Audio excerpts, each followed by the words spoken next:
mga mil imborong din sa RNDXI si Iligan. Dako gid mo ang pasalamat sa 4th Mechanized Infantry Battalion kung wala siguro nila probansya di gid mo padala sa Cagayan nga mo ang mga relief no.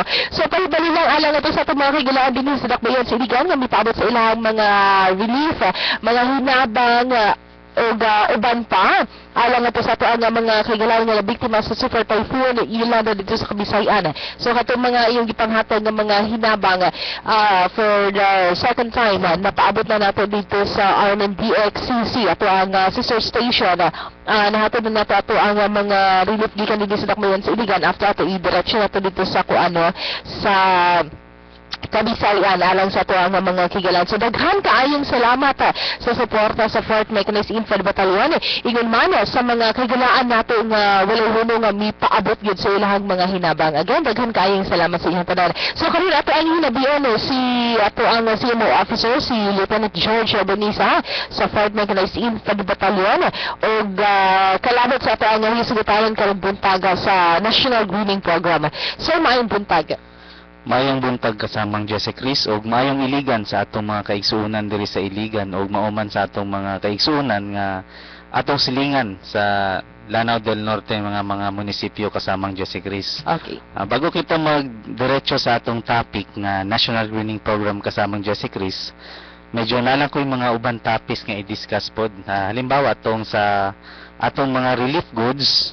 Actually, daghan kaayo nag-text, nagpangutana kasamang Jesse Chris sa inyong higala nga kung continuous pa ba ang atong pagkolekta og mga relief goods diri sa Iligan City. Oo, kasamang Jesse Chris og para sa mga nakadungog nato nga mga kaigsuonan, continuous gyapon ang atong pagkolekta sa mga relief goods pero as of now, ang 4th Mechanized Infantry Battalion kolekta lang gyapon og mga relief goods pero ang atong gina-stock nato ang mga relief goods hantod sa mudaghan dito sa Ditukalan sa among brigade sa 2nd Mechanized Infantry Brigade. Pagka medyo madaghan na ay nato na i-transport kasi kasamang Jesse Chris ang among pinaka base gyud nga dito namo ginapadala ang among mga relief goods nga nakolekta is nasa Pulacan, Labangan, Lanao, Zamboanga del Sur kasamang Jesse Chris sa headquarters namo sa 1st Infantry Division.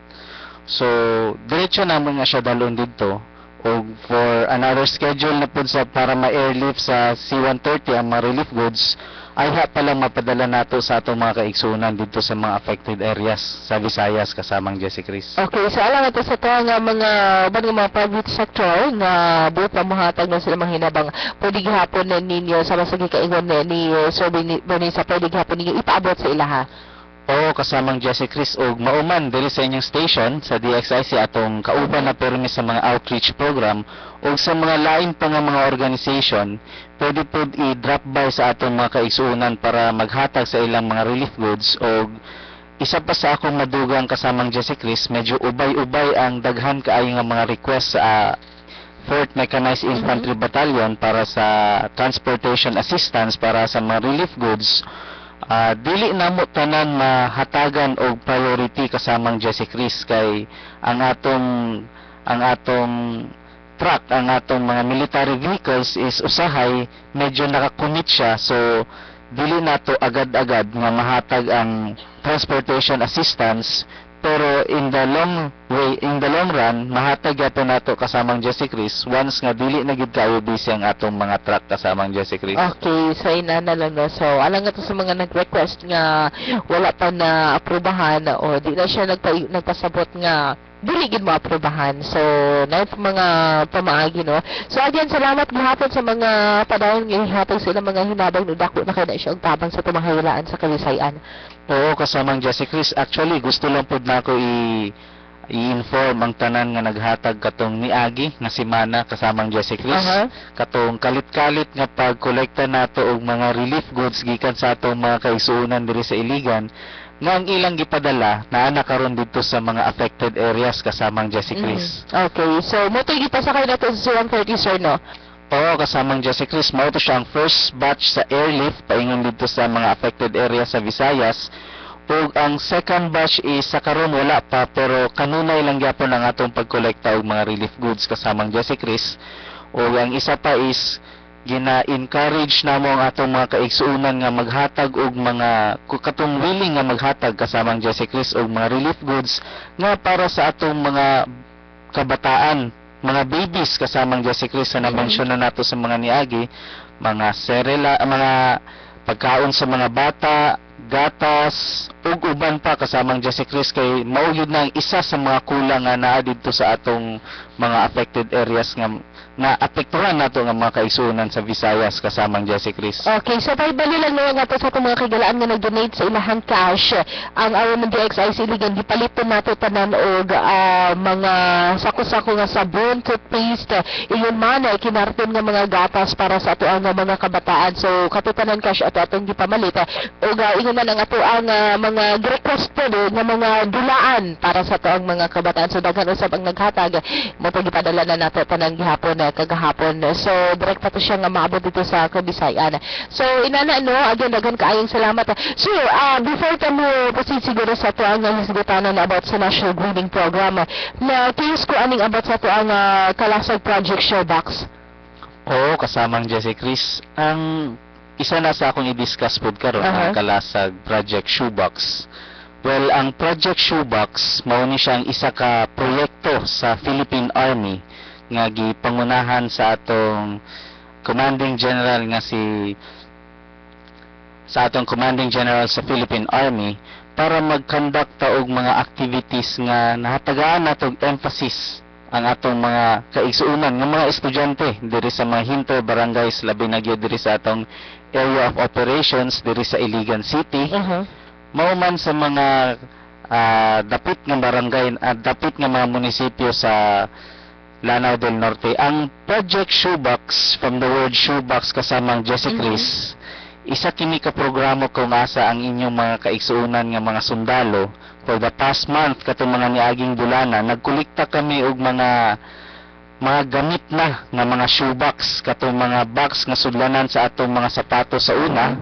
Nangolikta kami, tapos gitago namo. At the same time, pagkahuman pod, nagtapod mi og mga organizations og mga kumpanya para kumpanya diri sa Iligan City kasamang Jesse Chris, mauman sa atong mga nearby nga mga munisipyo sa Lanao del Norte, para mag-donate sila og mga school supplies para sa atong mga kabataan.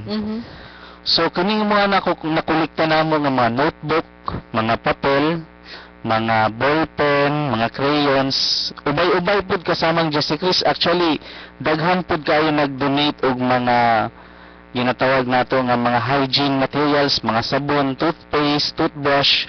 So sa Project Shoebox, katong mga daan nga mga shoebox nato nga gi-donate man sa atong mga kaigsuonan, katong mga nakolekta nato nga mga school supplies, at the same time hygiene materials kasamang Jesse Chris, gibutang nato to tanan sa isa ka shoebox. Okay. Pagkahuman ana, ang shoebox is girap nato siya nga medyo presentable man tan-awon, ug nag-identify ang atong command, ang among batalyon, ang 4th Mechanized Infantry Battalion, ug mga less fortunate yun nga mga eskwelahan nga naa sa mga hinter barangay sa atong area of operations kasamang Jesse Chris. Okay, so it's a bright idea, sir, no, nga inana ba no, sa isa ka box na dito ilahang mga gamit.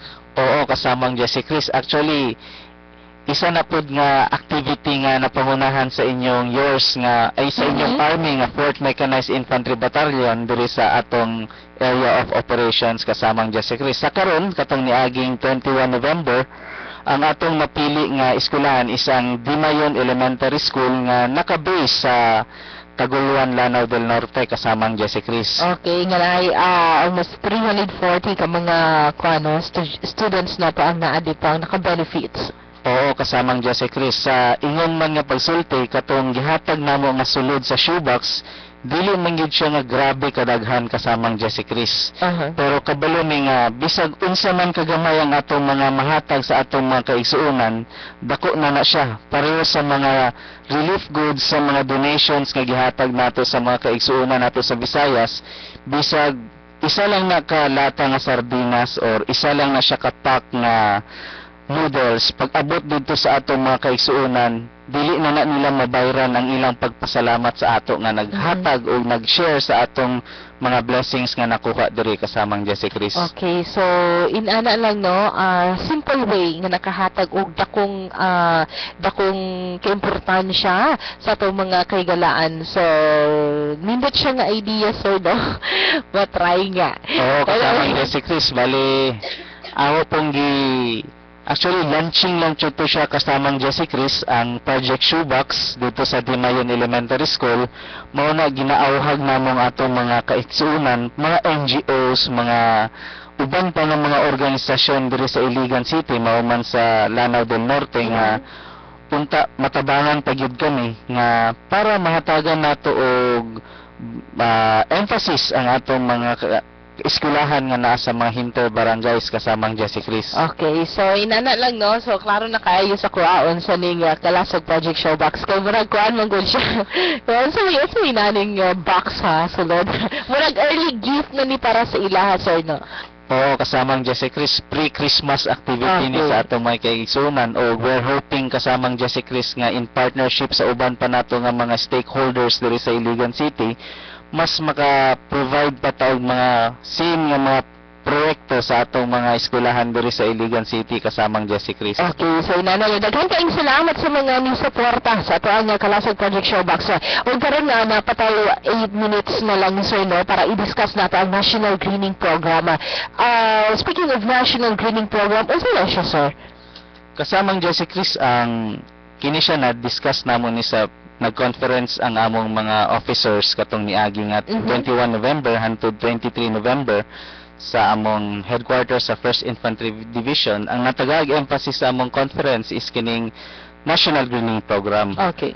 Ang National Greening Program kasamang Jesse Chris isa kini ka inisyatibo nga gihimo sa atong mga different nga mga agencies sa gobyerno, ang Department of Agriculture, Department of Agrarian Reform, Department of Environmental National Resources, ang DepEd, ang DSWD, ug uban pa nga mga ahensya sa atong gobyerno kung asa ginapa kusog nato ang Executive Order number 26 og pag-implementar sa atong tibuok nasod kasamang Jesse Chris. Okay, so ang National Greening Program o MGP, usa na siya kabalaod nga nagsubay sa Executive Order number 26.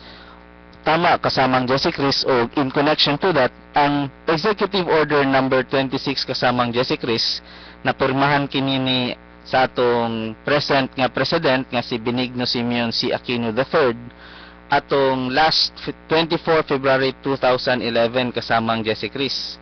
Mao ni siya ang gastorya kung mao ni siya ang order sa atong chief sa atong presidente kung asa ginahatagan ta og 6 years from 2011 to 2016 para makatanom ang mga Pilipino og 1.5 billion tree.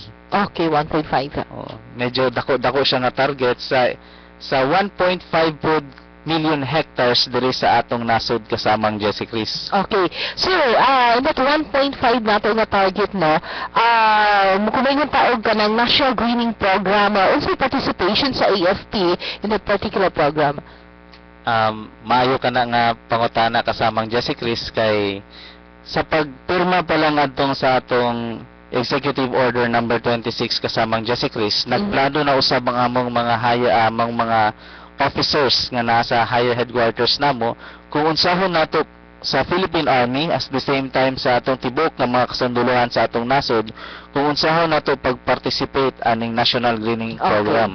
So sa Philippine Army kasamang Jesse Chris, gidirektahan kami sa mga higher headquarters nga ang kada brigade, ang kada campus sa mga kasundaluhan sa tibuok Pilipinas dapat naay nursery kung nursery atong ginasultig diri nato gina-stack ang atong mga seedlings, ang atong mga kahoy nga mga gagmay pa paron pag-abot sa panahon pwede nato sila itanom kasamang Jesse Chris. Okay, so ang required anang kuan maghimo og nursery sa parts sa AFP, direkta na siya dito sa mga brigades no, division, pero sa ato ang balaan ang batalyon 4th Mechanized Infantry Battalion na kaugalingon ng nursery. tama kasamang Jesse Chris. Actually sa among directive gikan sa higher headquarters, ang mga post units, ang mga infantry divisions, infantry brigades, ang mga uban pa nga mga dagko nga kampo, sila ang gi-require gyud nga ay mga nursery. Pero ang 4th Mechanized Infantry Battalion, pati ang among mga line companies, ang 41st Mechanized Infantry Company, 42nd ug ang 43rd Mechanized Infantry Company, kami naapod mi mga kaugalingon nga mga nursery kay kabalo mi kasamang Jesse Chris nga ang atong mga kaigsuonan diri sa among area of operations is very willing gayud nga mag-support aning National Greening Program. Okay, so inana no, National Greening Program. Kato mga previous activities nato sir nga mga tree planting is naka-inline na to siya sa National Greening Program. So no, actually, ang kini-executive number 26 na which is nakalatod nga po ang National Greening Program. Last 2011 pa ni siya sir, no? Oo, kasamang Jesse Chris, 2011 ba siya napirmahan, pero karon lang nato ni siya na hatagan pagyud og emphasis. Kay hinay-hinay ang atong pagduol sa atong mga stakeholders, amo na nga ginagrab na pud nato ni nga oportunidad karon buntaga kasamang Jesse Chris para awhagon ng atong mga stakeholders nga padayon ang ilang pagsuporta sa atong mga tree planting activities o tree growing, mangrove tree growing. Kay diri sa Iligan kasamang Jesse Chris, medyo ubay-ubay na po ang atong mga activities. Kauban ang mga different stakeholders, ang atong mga faculty and staff sa mga eskwelahan nga dili na nako ma-mention tanan kasamang Jesse Chris kay medyo daghan kaayo nga atong mga kaigsuonan ug dako among pagpasalamat sa ila nga sa ilang pagsuporta sa National Greening Program kasamang Jesse Chris. Okay, so bilang kasayuran lang mga kasama no, gawa sa ato ang mga AFP, PNP, mga estudyante ug uban pa nga mihimo og mga tree planting line of National Greening Program. Lakip usab ang ato ang mga kuano kanang mga mga organization, mga private sector ang allowed or pwede po mong og mga ingon ana sir no, which is naka-line up sa ato ang mga activities sa National Greening Program. Oo, kasamang Jesse Chris, tanan kita nga part or nga Pilipino nga concern sa atong nasod, gina-encourage na mga mag-conduct og mga tree planting o tree growing activities o gina-encourage pud namo sila kasamang Jesse Chris kung medyo dako-dako na siya nga activity nga kinahanglan na gyud og support sa isa ka organization. Ang 4th Mechanized Infantry Battalion kasamang Jesse Chris is very willing to support sa mga ingani nga mga activities kasamang Jesse Chris. Okay, so wala gamay na kayo itong oras sir, wala na tayo igo nga oras. Lastly sir, basig na kayo gusto ipabot sa ito ang mga katawan, especially sa ito ang nisgutan karon about aning National Greening Program. So ang National Greening Program kasamang Jesse Chris, dili ni siya kaya buhaton sa isa lang ka agency sa gobyerno. Okay. O dili lang pud ni kaya buhaton sa local government unit lang. Kinahanglan kini sa pagtabang-tabang sa mga katawhan or private individual man or private groups. Kinahanglan nato mag-converge. Kinahanglan nato magtinabangay para ang executive number 26 is ma-properly nato impose sa atong nasod. Mao na nga ginaawhag namo ang atong mga stakeholders pa nga mag-conduct og mga activities nga tree planting or tree growing diri sa Iligan City, mao man sa mga silingan nato nga munisipyo sa Lanao del Norte para mas makaga nato og bili ang atong environment kasamang Jesse Chris. Okay, so nana sa Tilaway do ang manager sa Philippine Information kasamang Jesse Chris nato lay ko idugang before kita mag-end. Gusto lang nako pasalamatan ang atong mga kaigsuonan diri sa Iligan, sa mga Iliganons kay sa 1st Infantry Division dako ang pagpasalamat sa among mga senior officers kay ang Iligan City ang dako kayo og naghatag og hinabang para sa atong mga kaigsuonan sa Visayas kasamang Jesse Chris. Okay, og nakuran sila na pagdala nato sa mga relief goods didto is niabot og 4 ka truck kasamang Jesse Chris. Okay, so inana no ang ato actually ang mga kaigalaan nato dinhi sa Iligan gumikan nato nahitabo sa bagyo nga Sando nga ang ato apong mga sunog survivors mo po mga daghan pud sila og nahatag ganitabang pud sila sa atong mga kaigalaan nga apektado usab sa kalabudad dito sa Kabisayan. Oo, kasamang Jesse Chris og sa amo na dako kayong pasalamat og manghinaot kita nga maka-recover na gyud ang atong mga kaigsuonan dito sa Visayas kasamang Jesse Chris. Okay, so wala na kita igong oras no mga kasama. So magubad ang matahang todo sa sunod Domingo. So basi nga pa kay gusto pa nga pasalamat. Kasamang Jesse Chris, nagpasalamat pod ko sa DXIC labi na gyud sa inyo kasamang Jesse Chris nga sa inyong dako nga suporta sa atong mga activities diri sa among area of operations kasamang Jesse Chris. Isa na gyud ana nga isa na pod mo sa naghatag og nga grabe nga mga relief goods atong time nga nanginhanglan atong mga kaigsuonan sa Okay. Visayas kasamang Jesse Chris. So again, nagampo sa ba kayong salamat sa itong mga higalan na parang disuporta sa ito ang mga aktibidad. Hangtod sa sunod Domingo mga kasama, wala na tayo igong oras. Hangtod sa sunod Domingo sa alas 7:30, gapon natin sa alas 8 sa buntag sa ito ang programang Kalasag ng Mamamayan. Kauba na to siya to ang CMO officer, si Lieutenant George Bonisa. O karon masunod na ito ang program. Masunod na programa nga action line na program sa Philippine Information Agency. Kaaba na ito ang PIO Manager Ms. Glory Gabruli sa alas 8 sa buntag. Hangtod sa sunod Domingo, kasama mo sa serbisyo publiko. Kini si kasamang Jesse Chris Kinabato. Tatak, all in.